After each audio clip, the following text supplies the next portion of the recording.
count money, man. Stack riches. Try and told him I'm a beast blood. What's up, gang? Welcome to the G.R.I.N.D. Simon Arias here. Get ready, it's a new day. What's up? Thanks for joining us on another episode of the G.R.I.N.D. Get ready, it's a new day, and let's talk about how we could go to the next level. Let's just improve a little bit today. Let's look at some of our weaknesses and how we could make those better and turn those into strengths. And so when you look at some of the greatest players in the world, you know, you look at Michael Jordan, Tom Brady, LeBron James. You know, I think the difference between people that have the ability, that are good, and go to Hall of Fame levels, and the people that have the ability, that are good, that just stay good, as that the great ones, the GOATs, they continue to work on their game. They find a way to work on their game.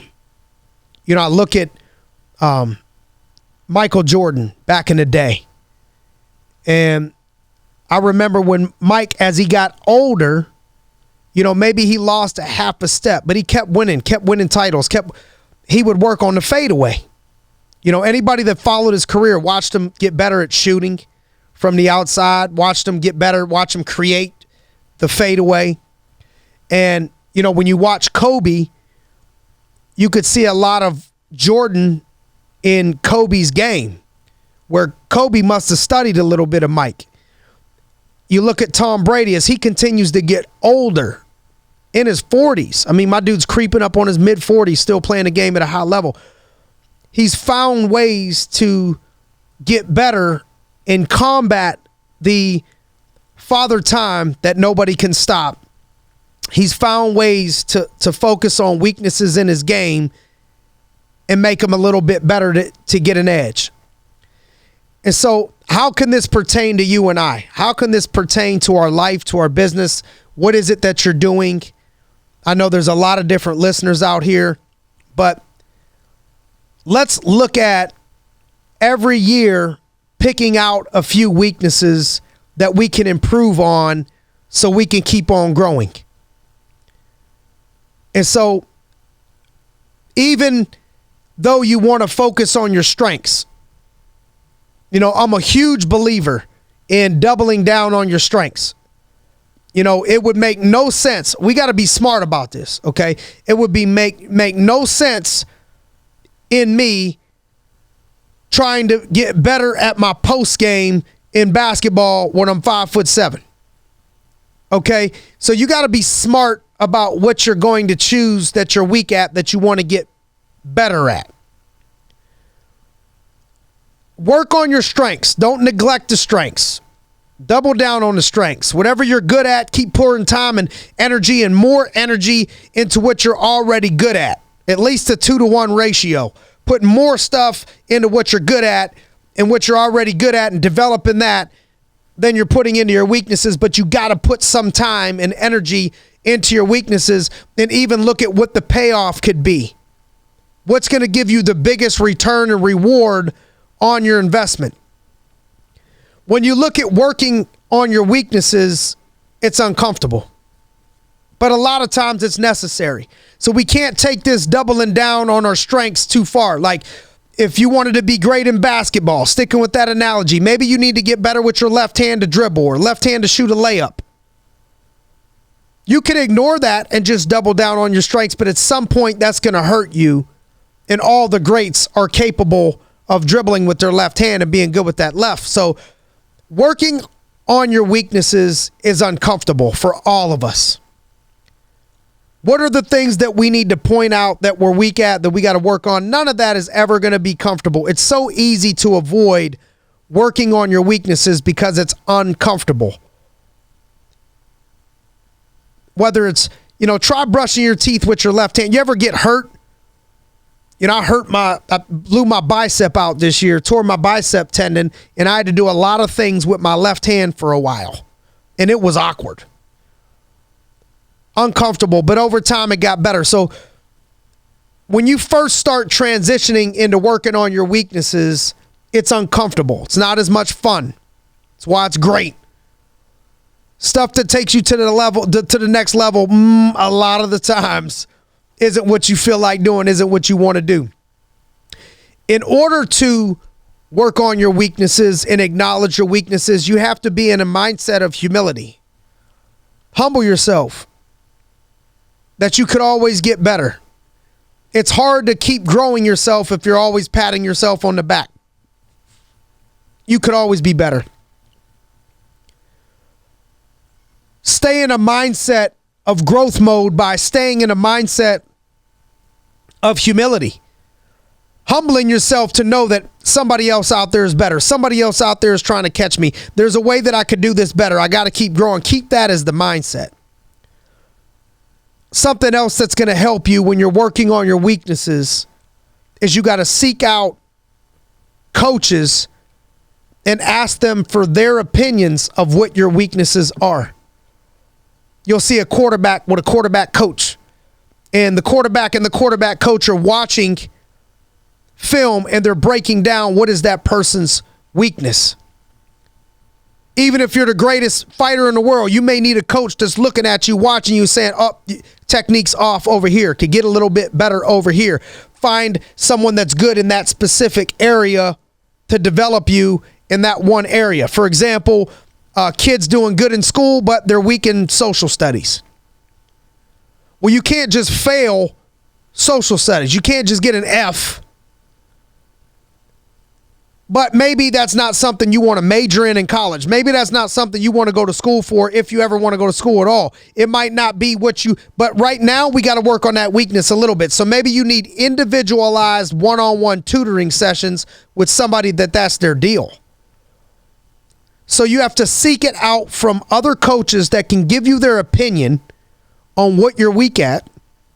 And then you need to seek out other coaches that may be good at that specific area and allow them to coach you.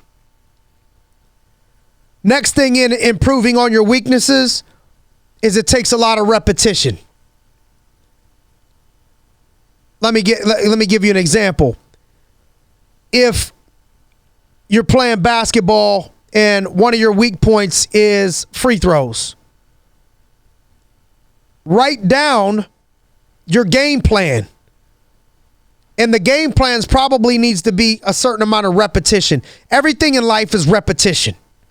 How many reps can you do this to make yourself comfortable? When you could perform under extreme, you ever see someone perform under extreme, not even adversity, but just extreme circumstances, and they just look so calm? Like a golfer. You know, I don't even watch golf, but once in a while I watch golf, and I see these guys up there, and it's like there's thousands of people huddled around the green watching these people, and they're just out, no problem, waving everybody, picking up their thing. They've repped it so many times. You wouldn't be that nervous if there was 1 million people watching you, and they said, hey, count to 10, Joe. Count to 100, Joe. We can handle that.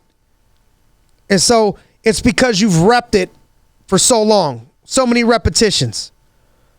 And so if you want to rep that, you got to look at, in this example, if I want to get better at free throws, I'm going to write it down and I'm going to shoot 100 free throws a day, 5 days a week. That might be something that you put down on paper. What is it in your business or your line of work or what you're trying to get better at that you could say, okay, here's my game plan. I'm going to write it down. Maybe your spouse told you you're unappreciative. Maybe you got to grow in that area. Maybe you write down, look, my goal is to show appreciation or say appreciation 3 days a week, once a week, whatever it is. Write it down. And then rep it. How many reps is it going to take for you to make this comfortable for you?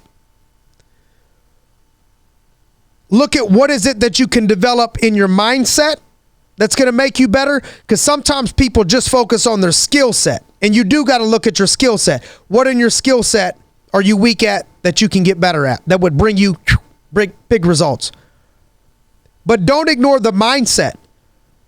What is it in your mindset maybe that you could point out, and it doesn't need to be overwhelming 50 different things. But maybe you just know you're a negative person.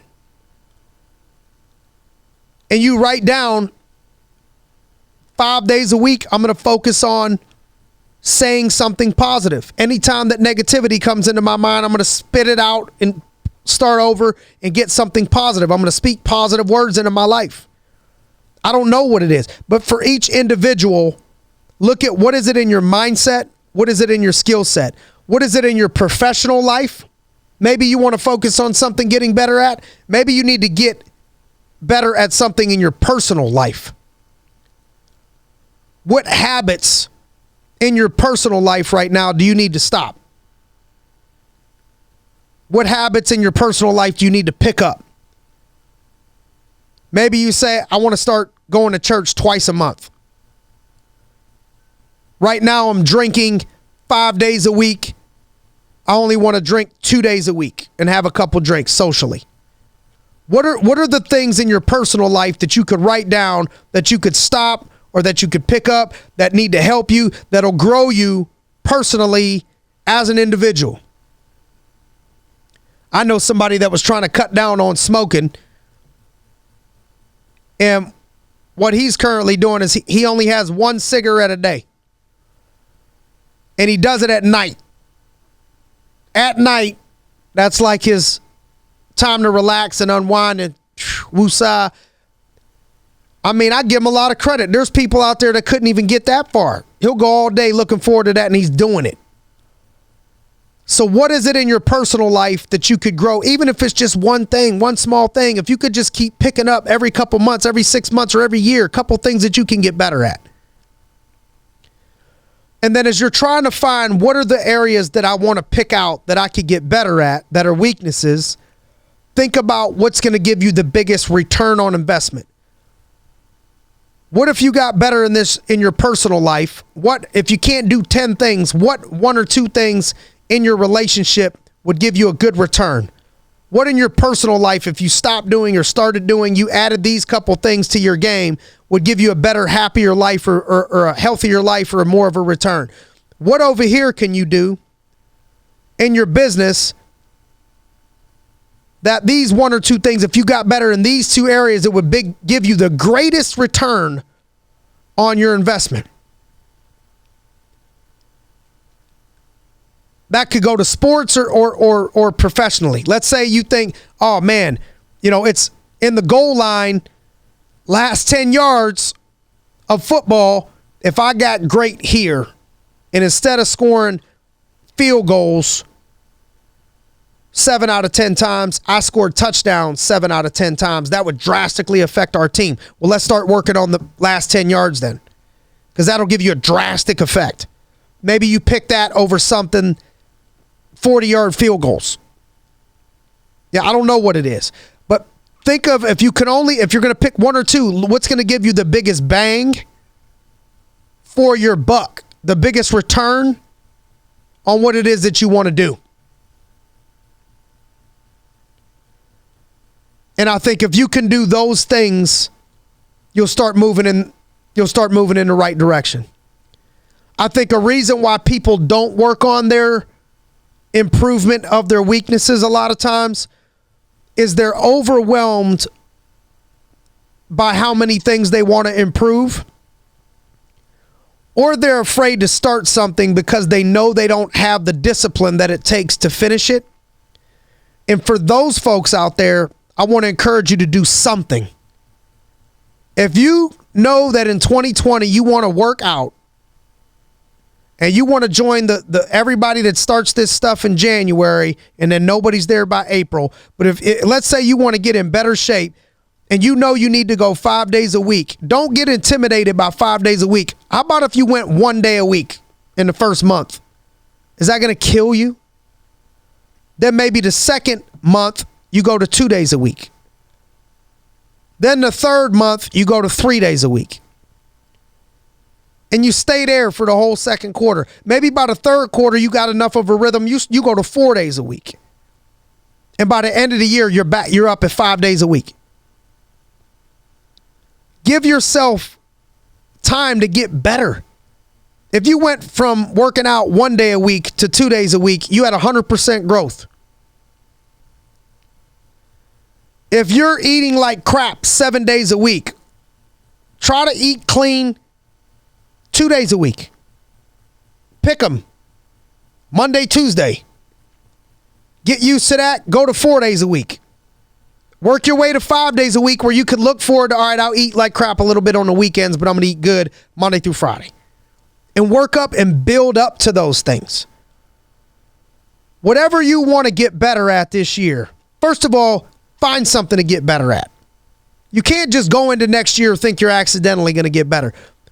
I want you to identify where you want to get better, personal life, professional life, whatever it is. Write it down. Don't be scared. And then start somewhere in the process of where you would like to be. If you did zero working out in 2019 and you worked out 1 day a week, every week in 2020, I would be happy for you.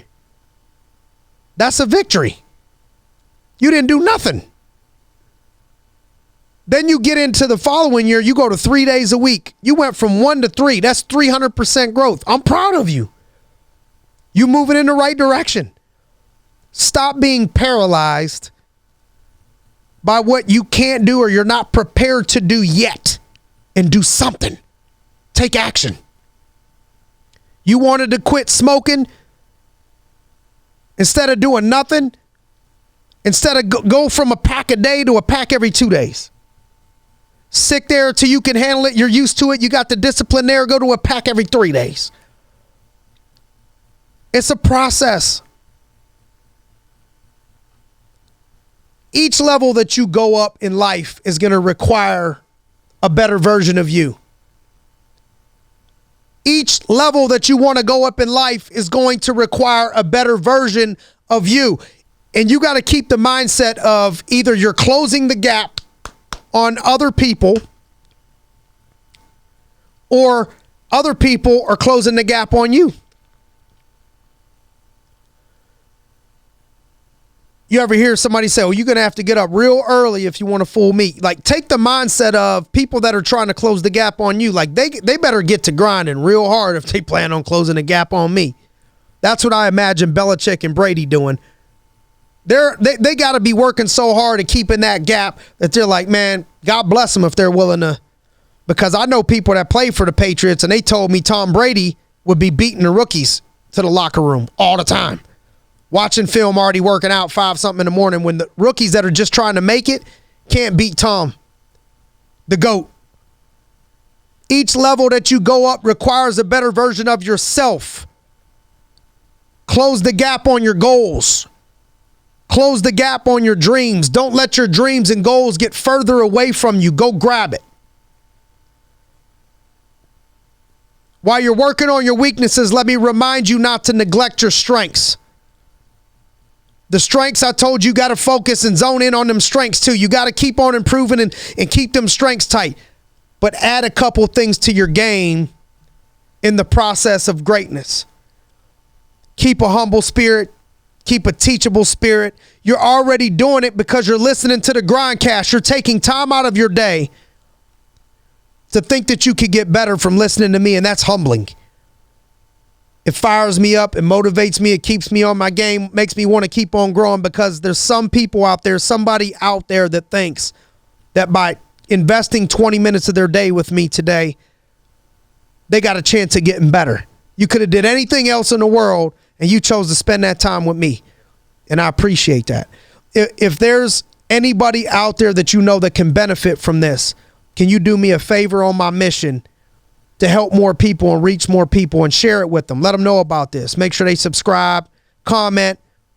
Hey, if you've been listening for a while, at least give me a shout out. Give me a shout out somewhere. Tag me in something. Give me 5 stars, some type of comment or something out there. Give me some love, people. I appreciate you. Have a good day. Thanks for joining me on another episode of the Grindcast. Get ready. It's a new day. Count money, man. Stack riches. Trying told him I'm a beast, bud.